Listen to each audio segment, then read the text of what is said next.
মেঘালয়ে ভারত বাংলাদেশ সীমান্তে এবার নাইট কারফিউ জারি করা হয়েছে। 2 মাসের জন্যই এই নাইট কারফিউ জারি করা হলো। বেআইনি অনুপ্রবেশ নিয়ে চিন্তায় মেঘালয় সরকার। বিস্তারিত জানবো, টেলিফোন লাইনে যুক্ত হয়ে গেছে প্রতিনিধি শেখ মনিরুল। মনিরুল, মেঘালয়ে ভারত বাংলাদেশ সীমান্তে হঠাৎই নাইট কারফিউ জারি, তাও 2 মাসের জন্য।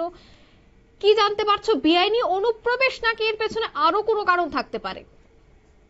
ইন্টেলিজেন্স থেকে মেঘালয় পুলিশের যে ইন্টেলিজেন্স, সেই ইন্টেলিজেন্সের একটা বার্তা ইতিমধ্যেই কেন্দ্রীয় স্বরাষ্ট্র মন্ত্রকের কাছে গিয়েছে। তবে মেঘালয় পুলিশের যে আইবি ইন্টেলিজেন্স, তিনি কি বার্তা তোমার হচ্ছে স্বরাষ্ট্র মন্ত্রকে পৌঁছেছে সেটা খুল্লাম খুল্লা বলা সম্ভব নয়। অন্যদিকে স্বরাষ্ট্র মন্ত্রকের কর্তারাও তাড়াতাড়ি বিষয়টির সঙ্গে একমত হয়ে মেঘালয়ের যে তোমার হচ্ছে সীমান্তবর্তী জায়গাগুলো আছে ভারত এবং বাংলাদেশ, সেই জায়গাতে আগামী 2 মাসের জন্য নাইট কারফিউ জারি করা হয়েছে। এবং সেই নাইট কারফিউ হচ্ছে তোমার হচ্ছে রাত 8টা থেকে সন্ধ্যে পরের দিন সকাল 6টা পর্যন্ত কিন্তু জারি থাকবে।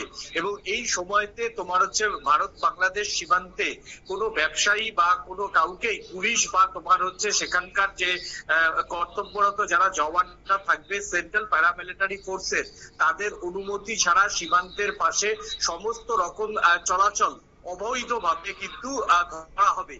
এবং ইতিমধ্যেই মেঘালয়ের বেশ কয়েকটি জেলা থেকে জেলা শাসকরা এই নাইট কারফিউ তারা বিজ্ঞপ্তি দিয়ে প্রকাশ করে জানিয়েছে।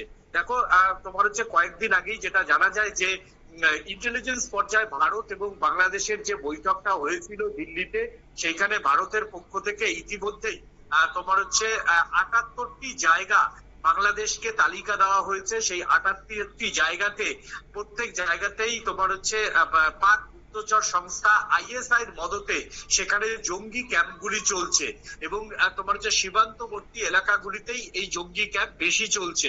এবং সেখান থেকেই যাতে কোনো রকম বেআইনি অনুপ্রবেশ না ঘটে, এই মুহূর্তে মেঘালয়ের বহু জায়গাতে কিন্তু বর্ডারে কিন্তু তার কাটার বেড়া নেই। তো সেই জায়গা থেকে যদি জঙ্গিরা প্রবেশ করে তাহলে আগামী দিনে উত্তর পূর্বের জন্য বড় থ্রেট হতে পারে। তার জন্যই হয়তো এই নাইট কারফিউ জারি করা হয়েছে, কারণ এখনো পর্যন্ত মেঘালয়ে এই সময়তে প্রচুর কুয়াশা পড়বে এবং যেহেতু শীত থাকবে সেই সময়গুলিতে এই সীমান্তবর্তী গ্রামগুলিতে পাহারা দেওয়া কিন্তু অনেকটাই চ্যালেঞ্জিং বিষয় বিএসএফ এবং সীমান্তবর্তী রক্ষীর কাছে।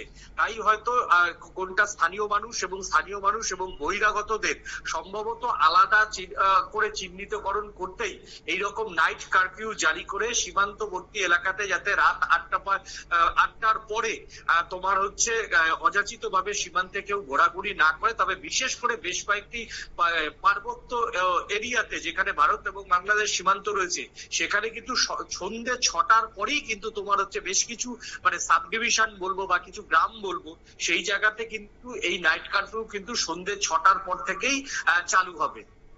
একদমই, ধন্যবাদ। অর্থাৎ সেই নাইট কারফিউ 6টা থেকেই জারি হবে। তাই সেক্ষেত্রে জানা গেছে যে অনুপ্রবেশকে মূলত ঠেকাতেই এই সিদ্ধান্ত গ্রহণ করা হয়েছে। নিয়ে নিচ্ছি ছোট একটি বিজ্ঞাপন বিরতির সঙ্গে থাকুন।